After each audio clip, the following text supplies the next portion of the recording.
Hi guys, Bomber here. Welcome back to the channel, and today we're gonna do another deck guide, and this time around the deck list is going to be Midrange Frostbite, featuring only Ashe. I did cut the Sejuani.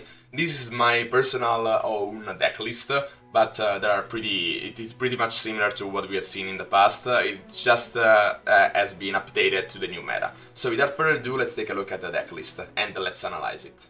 So yeah, the deck list is pretty similar to what Midrange Frostbite has always been. So we are running Ashe, of course, which is our main win condition. For that reason we want to level her up, so we run a lot of Frostbite's effects, like Brittle Steel, which has always been good, but it is even better in this kind of meta where there are a lot of aggros and so a lot of units with 3 or less health. So pretty much you can Frostbite everything for just 1, most of the times. Then Avaiable Archer, very nice to like Frostbite an enemy for the synergy with as well the Rainfang Wolf, which you're gonna see later, as well as if they are like not committing into taking the open attack. For example, if you're playing against a pirate aggro and they are on turn 5 they're going to go for Gangplank and then take the open attack, then you can simply Avaiable Archer and Frostbite him, punishing them a lot by not doing the open attack and basically letting them waste all the mana that they could spend on like combat tricks on their open attack. So yeah, very strong. The same thing goes for Flash Freeze, but it is even more flexible, of course, because you're getting it at burst speed. Of course, this costs 1 more mana and doesn't leave behind a body, so obviously you're gonna pay for that additional flexibility. But it is more like a counter card for Lee Sin, especially because if he's Frostbiten, then the Dragon's Kick that is going to cast on the challenged unit is basically going to deal 0 damage and not even going to recall the unit, because units with 0 attack don't even strike. Calling Strike, for similar reasons, is there as a counter for Lee Sin or Misfortune or whatever. Like if there is going to be scouts even for Lucian and Queen, which is very strong. Avaros and Trapper, Avaros and Sentry and Nomenok are pretty much our early game. They are there to like counter aggressive strategies and to put pressure on slower strategies such as Trendle, Tryndamere. Troll Chant, overall an insane combat trick. Meta-defining card, as I said in my reviews, which if you missed, now they are announcing new cards from the Monuments of Power, so check the reveals and analysis of the new card out.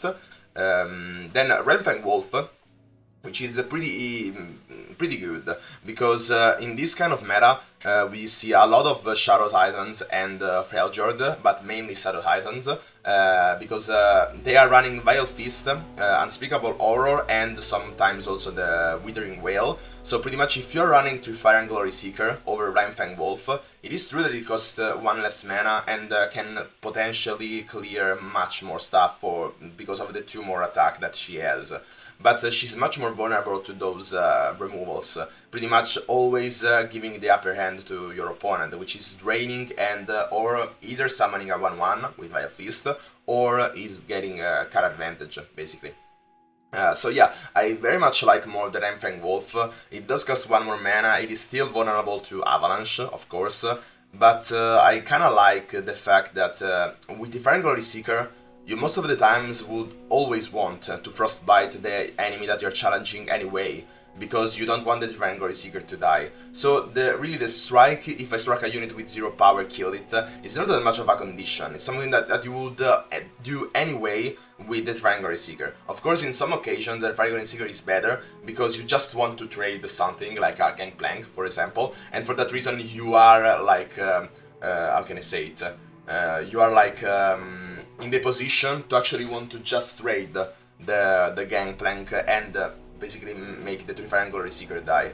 But so yeah, there are occasions where Trifire Glory Seeker is better, but also worse, because for example in that kind of same scenario, when you're going to trade Gangplank, you're pretty much vulnerable to make it rain against Bilgewater as well. So you see that yeah, the 1 health stat line is very punishable, and for that reason I prefer Rainfang Wolf, since also we are pretty much all into Frostbite, and the condition is not that like oppressing for like that demanding.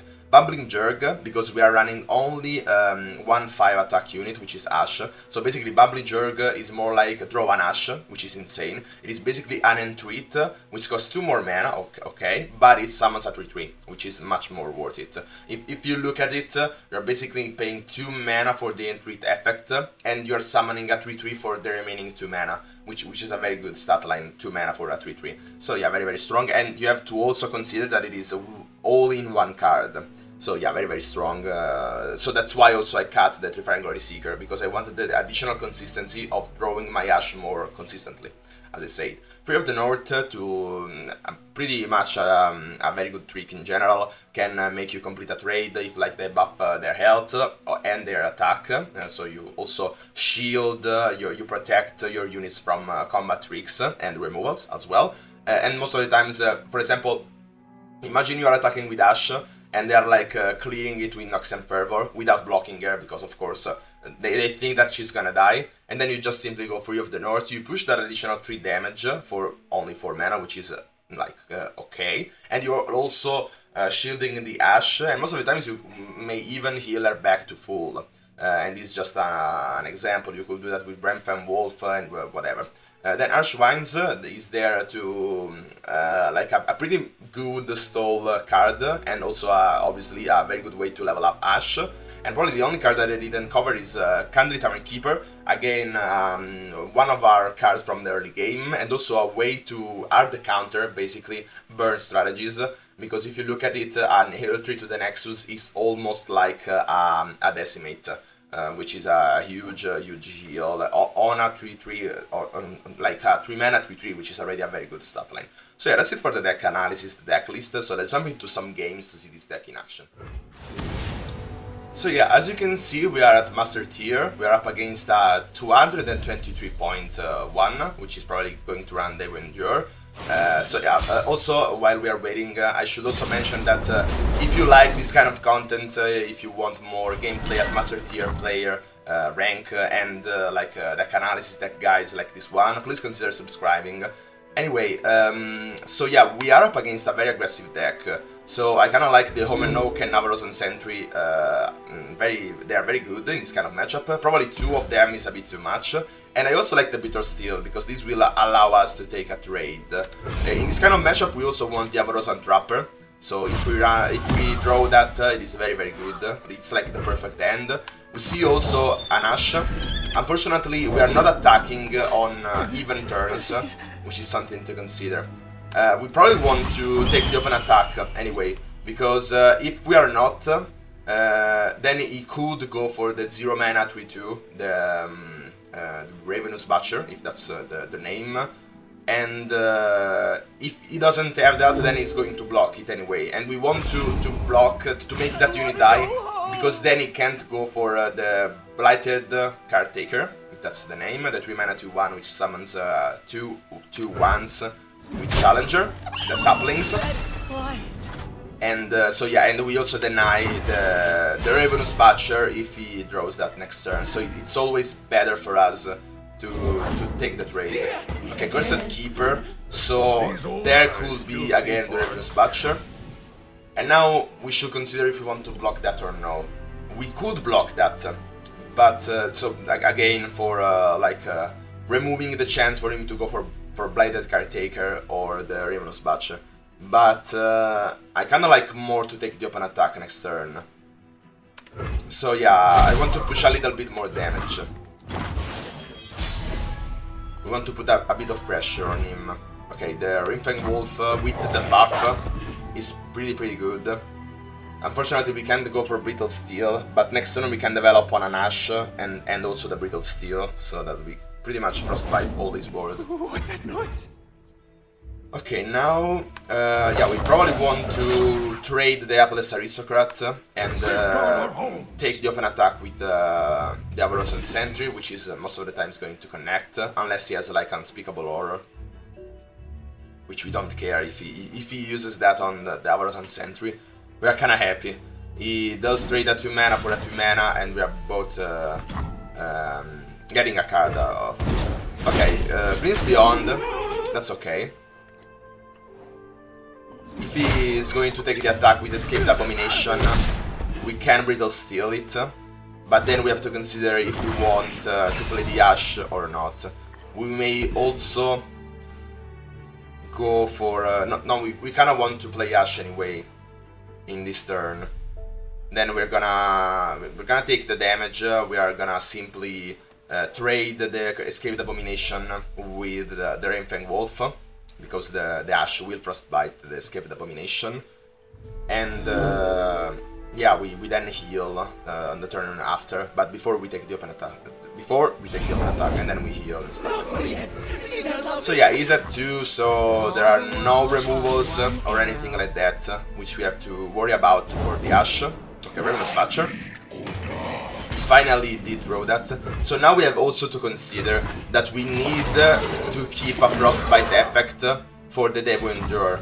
Then we can trade it with the Rainfang Wolf, and also we have to make the Rainfang Wolf survive, or we need a Calling Strike, which we currently don't have. So yeah, now this is 8 damage, which is kind of a lot, but we kind of have to take this damage. We can't really trade the Rainfang Wolf, as I said. Now, next turn is probably going to block, we did a 4-3 or the 3-2, sorry, the Ashe, but we have the Brittle Steel, so we are fine. The Ashe is not threatened, and we are taking off 2 of his units basically. So let's see which one is Ashe going to Frostbite. So you see that the Rainfang Wolf is protected basically. I'm going to take the open attack. Yeah, so he blocks. We go Brittle Steel. So you see the strength of this card. For just 1 mana you are taking a trade basically, or maybe you are not making your Ashe die. And then we can also go for Bubbling Jerk. Yeah, because we kind of want to trade that for the one of the 4 trees, and instead I want to keep the Candid Tower Keeper for later. Also, we are getting an additional Frostbite, because again, the Bubbling Jerk will always draw you an Ashe.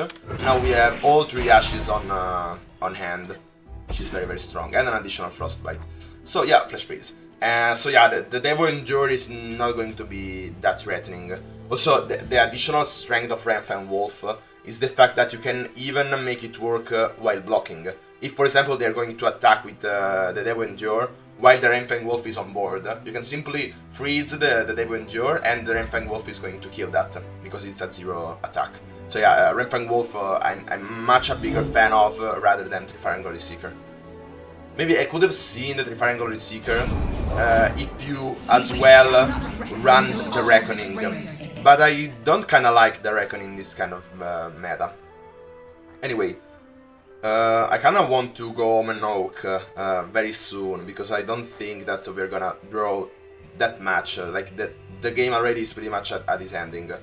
But probably I want to first have additional blockers, and we will not probably play Omen Oak in this turn anyway, because this turn we go for Flash Freeze most of the times.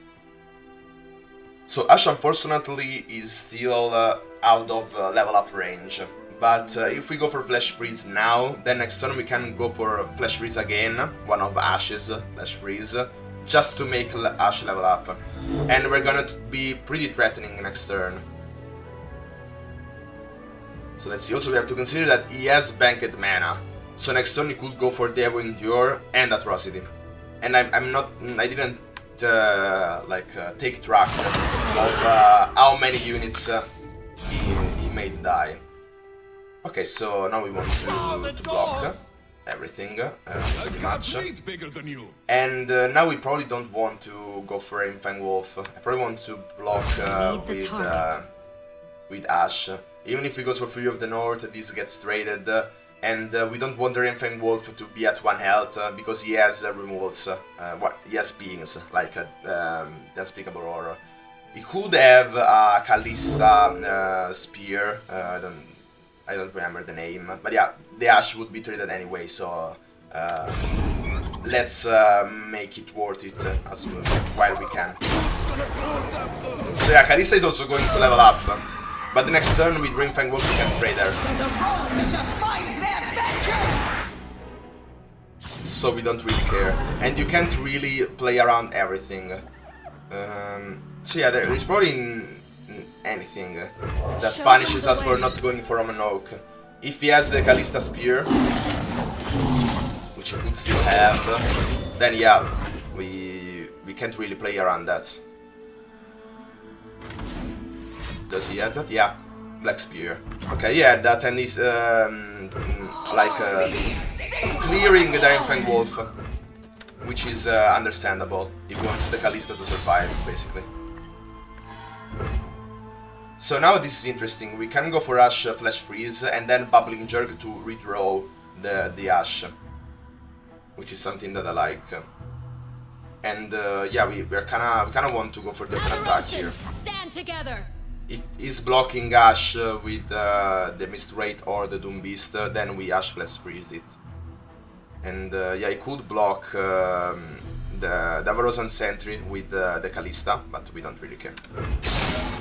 Or with the other two health units, if he's going for the trade, then we are happy. Yeah, okay, now we can go for, as I said, Ashe Flash Freeze. So that then the Bubbling Jerk will have a target to redraw, because again, we withdrew all our Ashes, so currently the Bubbling Jerk will not draw anything. Okay, Sulking Shadow, so he's probably searching for Devo Endure. The fact that he's taking a bit longer probably tells me that he didn't have the Devo Endure. He probably went for Doom Beast or the Blighted Caretaker, which is very strong in this, yeah, the Wraith Caller, that also works. Ancient things trapped in the ice. This is pretty threatening. Now Ashe is very close to level up.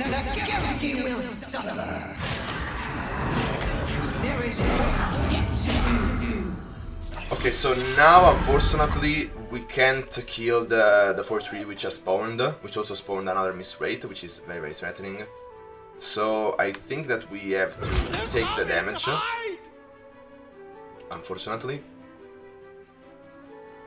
We can block with Ashe. So yeah, let's probably do this because we are pretty much dead. So we do this so that Ashe survives and that we don't take that damage, and we also have to block it there. So we only take 4 damage. Yeah, and we draw 1 card which we could use. So yeah, I kinda like that.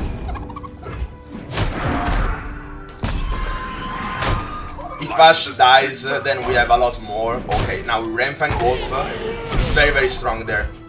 Very, very strong. And we probably... We should go for that, but he could have another Black Spear. But if that's the case, then he drew 3 Kalistas, basically. Which is pretty lucky for him. So we can't really play around everything.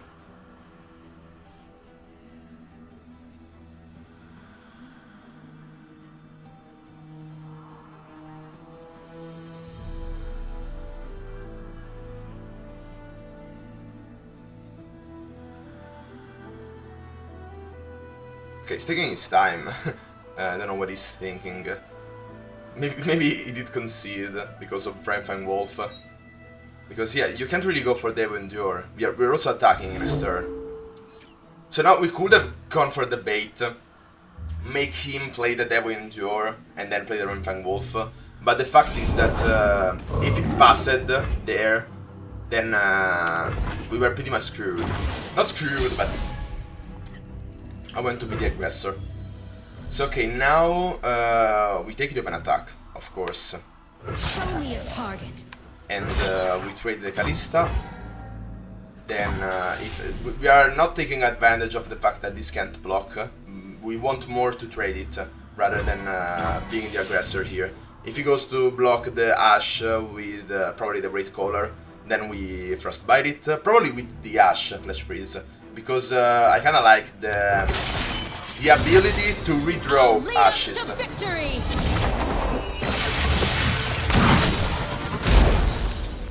Also, the Crystal Arrow is going to be very, very strong later. So yeah, let's go for Flash Freeze. Also, I don't know when you shuffle back the Ashe. It probably... shuffle an Ashe into your deck. So probably this shuffles the deck. And we don't want to shuffle the deck because the next card is going to be Crystal Arrow, I think. So we kind of have to go for the other Flash Freeze. The time is right. If I'm Strike correct. now. And also we don't really want to play Avaros and Trapper as well, because we want to draw the Crystal Arrow first. So this is kind of a dead turn for us. But yeah, anyway, let's first resolve the attack. And then we're going to think about this, how we can go about this. We kind of have to play the Avaros and Trapper. We need blockers for the miss rates. So yeah, if we don't draw the Crystal Arrow next turn, but the turn after, it doesn't really matter. Because we want, so like it could happen that the ranged Yeti will be on top of the Crystal Arrow, but that's it. It is either that we draw first the Yeti or first the Crystal Arrow. In any case, after on the turn after his turn, basically, we are gonna have the attack. So we will draw 2 cards by the start of our attacking turn, our next attacking turn. So it doesn't really matter the order. I probably like more the Yeti at this point first, because we can use the Yeti as a defensive tool. Okay, he's pretty much low on resources. All those plays tells me that he either is going to play Devil Endure now, or he does. Okay, he either was going to play Devil Endure now, or he didn't have that. But we have the answer to it. We can simply Frostbite it. And Renfang Wolf care of it. So he's going for the attack. This is probably a bad move from him. But he's going very aggressive. So we have to use, unfortunately, the Ashe. And we can also do that. Now we have to use 1 Frostbite there. And also, even if he goes for Atrocity, he can't really do anything about it. So yeah, then we have another Ashe next turn, and we still have the Crystal Arrow for the open attack. And yeah, we still also have the Renfang Wolf to trade if he goes for another Devil Endure. So there is no way that he can... he could have an Atrocity, and for example, traded the Renfang Wolf with the Ravenous Butcher, for example, but then we just had another Flash Freeze. Now he could have not really the Black Spear. You don't main deck it. It is just a thing that you get if you have another... like, how can I say it? Another Kalista. So you can safely also play the Yeti, because even if he plays a stronger unit, then we simply Frostbite it and challenge it with Renfang Wolf. So he's pretty much... he can't really do anything. And you can also go for Crystal Arrow even if he doesn't play anything, because Ashe is still going to Frostbite the strongest unit, which is probably going to be what he's going to play even after the Crystal Arrow. So yeah, he's pretty much screwed. Unfortunately, we can't really kill him yet. We have to draw a 4 attack unit to kill him, because we have 6, 5, 11, 4, 15, no, a 3 attack unit, which we have plenty of. So, Home and Oak, there is only 1 of them left in the deck. Avaros and Sentry, there is 2. And all the other units, there are a lot of spells, of course, but all the other units are going to be 3 attack, like the Aswell Archer, or the... or another Avaros and Trapper. Candy Tavern Keeper, also very very good at this point. Gets us away of the Doom Beast range as well. So pretty much everything that we are going... Brittle Steel is pretty bad.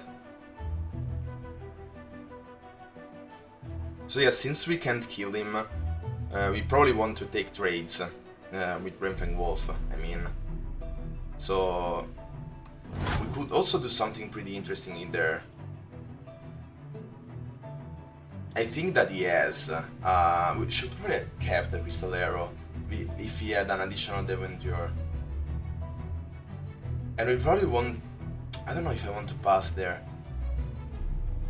I mean, he's probably passing because he has a big unit that he doesn't want to play, because he knows that Renfang Wolf will kill it.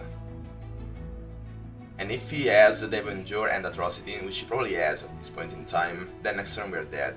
We need to draw a Frostbite. But yeah, since we are dead anyway, if he has those kind of combos and if we don't throw the Frostbite, then it is probably better to at least be aggressive. So that if he doesn't have that, then on our next attacking turn, we are going to kill him, basically. So yeah, so now if he has the Endure... Okay, Kalista. It's okay. This will summon a Mist Wraith. He probably doesn't have another Devil Endure. If he doesn't play it right now, he doesn't have a Devil Endure, of course.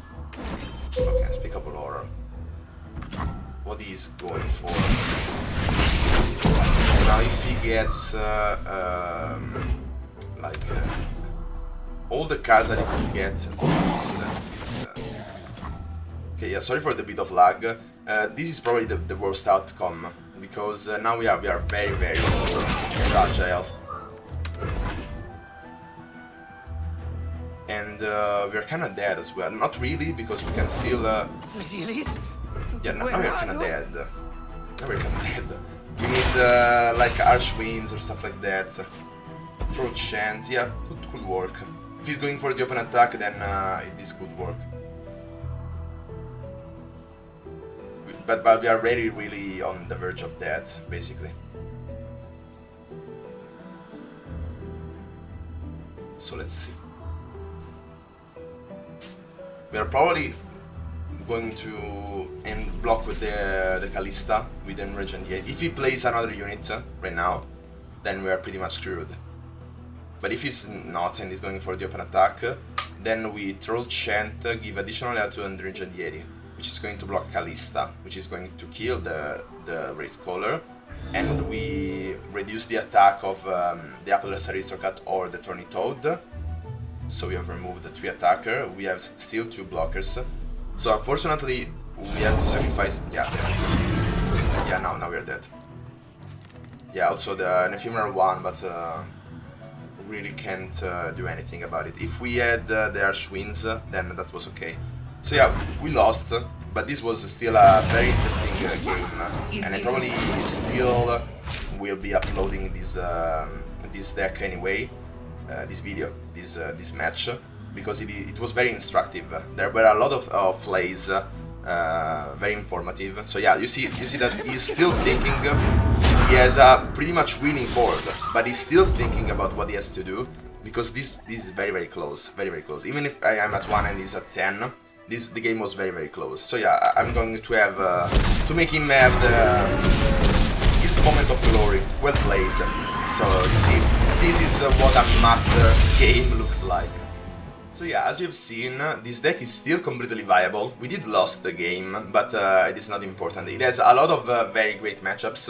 One of them is Devil Endure, ironically, but yeah, we lost because even if that is a good matchup, you can still lose even in your good matchup. It is not a 100% win rate against your best matchup. It's probably like an 80%, 90% win rate against your best matchup, but there is still that 10%, 20% in which you can lose the game. But yeah, it is very strong against Devil Endure. It's also very strong against Lee Sin, and probably all the other decks which are meta at this point in time. So yeah, I don't know why Midrange Frostbite did see that much decrease in popularity. The only nerf that it got was basically the Trifarian Assessor, which in fact we are not running anymore in our kind of deck, and it did change a lot the shape of the deck, because now we are not so much focused on 5 attack units. They did run Trifarian Glory Seeker, but yeah, they didn't run that many 5 attack units anyway. There were some variations where you had like the Trifarian, the Reckless Trifarian, and what was the other one? The Cat of the Arm. That was the more like mid-range aggressive version. But the final and the best versions of it were running only Sejuani, Ashe, and Trifarian Glory Seeker, if I'm correct. So we just cut the and yeah, okay, the Trifarian Assessor, which was not a 5 attack unit, but it did synergize with the 5 attack unit. So yeah, we're just cutting in Trifarian Glory Seeker and Trifarian Assessor and Sejuani, or additional Frostbite synergies, which are better in this kind of meta, because there are more Devil Endure and Lee Sins. So yeah, I don't know why this deck is not that popular. So yeah, definitely try it out in those last days before the expansion rises. If you are having trouble with especially Devon Endure and Lee Sin, this is probably the best deck to grab that Master Tier if you are struggling to get it and you want to desperately get it before the next expansion gets in. And I don't know if with this expansion we're going to reset the season. I don't know anything. Riot is not so informative in that regards, and I do check the Twitter, Instagram, and their official site pretty much every day. Anyway, yeah, that was a kind of a long outro. I kind of like to connect more with my followers, my subscribers, and talk to them. So yeah, if you want to talk to me more and know me more personally, of course, please subscribe to the channel. This helps a lot, as well as a like and a comment. This helps the algorithm going for YouTube, and also enter my Discord, where we can talk more like personally. So yeah, that's it for this video. Hope you like and find it useful, and as always, see ya.